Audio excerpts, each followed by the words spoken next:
Bonjour à tous. Le sucre, vous le trouvez tous les jours dans votre cuisine, mais est-ce que vous saviez qu'il se dissimulait en abondance dans la nature? Eh oui, chez les végétaux chlorophylliens, dans les racines, dans les tiges, dans les feuilles, dans les fleurs et dans les fruits. Vous voulez en savoir plus? Alors suivez-moi dans le long voyage de l'extraction de cet or blanc jusqu'à votre cuisine. Quelles sont les plantes qui produisent du sucre? De nombreuses plantes peuvent stocker du sucre en grande quantité. Le palmier à sucre, le palmier dattier, le sorgho ou l'érable. Mais la production industrielle se fait principalement sur deux plantes, la canne à sucre et la betterave sucrière. La canne à sucre est cultivée dans les zones intertropicales, proches de l'équateur, comme les Antilles par exemple. Mais on la retrouve aussi à l'île de la Réunion, car la canne à sucre a besoin d'un climat chaud et humide pour se développer et s'enrichir en sucre. Quant à la betterave sucrière, elle préfère les climats tempérés, assez humides d'avril à septembre, avec des périodes sèches et ensoleillées juste avant la récolte. On retrouve la betterave dans l'hémisphère nord, au Canada, aux États-Unis, en Europe et en Russie.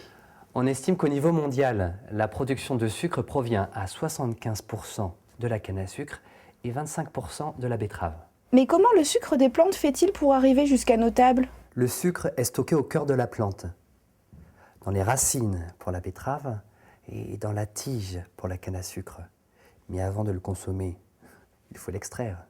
Mais attention, pour conserver la richesse en sucre des betteraves et des cannes à sucre, il ne faut pas perdre de temps.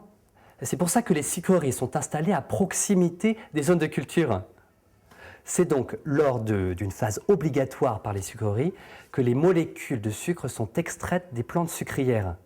On estime d'ailleurs que la betterave peut stocker de 15 à 20% de son poids au sucre. Impressionnant, non? Quelles sont les étapes d'extraction du sucre? Éteignons les lumières et allons voir dans une sucrerie comment se déroule l'extraction du sucre. 9 étapes sont nécessaires pour l'extraction du sucre. Première étape, la récolte. On récolte la canne à sucre en coupant au ras des tiges et la betterave en arrachant la racine. La deuxième étape, la préparation de l'extraction. Découpage pour la canne et lavage pour la betterave. Les betteraves, à leur arrivée à la sucrerie, contiennent beaucoup de terre, de cailloux et d'herbes. Alors il est nécessaire d'éliminer ces déchets grâce à de puissants jets d'eau. Les betteraves prennent alors la forme de petites frites en passant dans une machine appelée coupe-racine.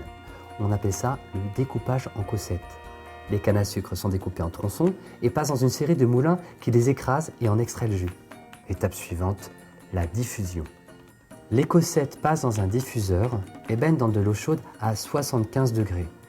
Le sucre va naturellement diffuser de la cossette dans l'eau et à partir de la canne ou de la betterave, on obtient alors un liquide composé à 84% d'eau, 14% de sucre et 2% d'impuretés. Mais ces impuretés doivent être retirées. C'est l'étape de l'épuration. On mélange alors le jus avec du lait de chaux puis du dioxyde de carbone afin de solidifier les impuretés qu'on retire avec un filtre. Le jus devient jaune, clair et limpide. Il faut à présent éliminer l'eau. Opération évaporation.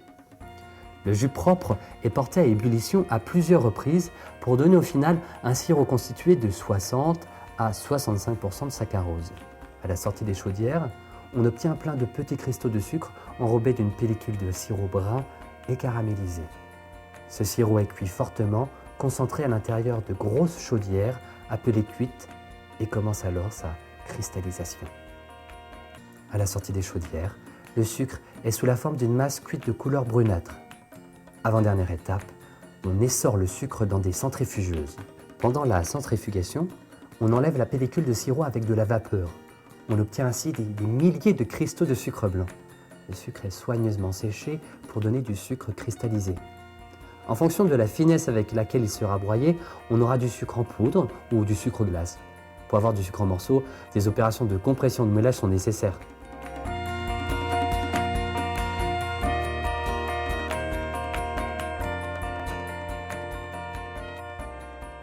Bon, finalement, c'est pas si compliqué que ça. Mais n'oubliez pas les points importants. La production industrielle du sucre se fait principalement à partir de la betterave sucrière et de la canne à sucre. Le saccharose est présent dans les cellules végétales et il est extrait dans les sucreries après plusieurs étapes sans transformation chimique. Et bien voilà, c'est tout pour aujourd'hui. À très bientôt pour de nouvelles leçons de sucre.